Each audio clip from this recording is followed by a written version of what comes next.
আর কোনো তালবাহানা দেখতে চাই না, শুনতে চাই না। যত দ্রুত সম্ভব আমরা ফাঁসি দেখতে চাই। আমরা দেখতে চাই না তাকে শুধু গ্রেফতার করা হয়েছে, বসিয়ে বসিয়ে গান্ডে পিণ্ডে গিলানো হচ্ছে, আমরা এগুলো দেখতে চাই না।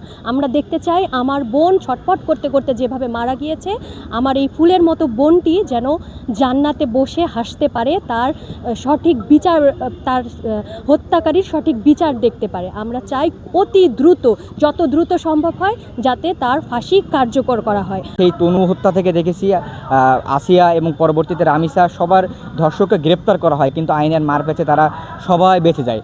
আমরা মনে করি যে এই রাষ্ট্রে একজন নারী যতটা সুরক্ষা পায় তার থেকে বেশি সুরক্ষা পায় একজন ধর্ষক। আমরা এই 24 পরবর্তী সময়ে সেটা আসলে আমরা দেখতে চাই না। আমরা নতুন সরকারের কাছে আস্থা রাখতে চাই যেন অন্ততপক্ষে তারা একজন ধর্ষককে বিচারের মুখোমুখি নিয়ে আসে এবং বিচারটা কার্যকর করে বাংলাদেশে একটা দৃষ্টান্ত স্থাপন করতে পারে।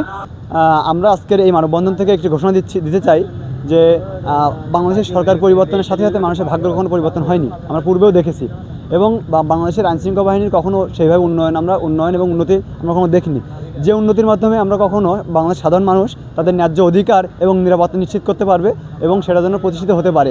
এবং সেইটার লক্ষ্যে যদি সরকার সঠিক কোনো পদক্ষেপ না নেয় তাহলে বাংলাদেশের মানুষজন আবারও রাজপথে নেবে এবং তাদের সেই অধিকারটা আদায়ে রাজপথে নামবে এবং রাজপথেই এটার বিচার করবে।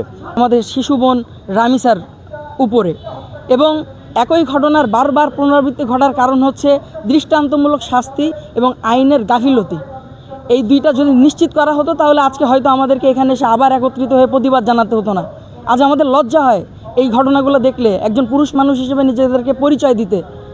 আমরা কেমন পুরুষ মানুষ যারা একটি বাচ্চাকে দেখলে আমাদের লোলক দৃষ্টি আমরা সংযত করতে পারি না।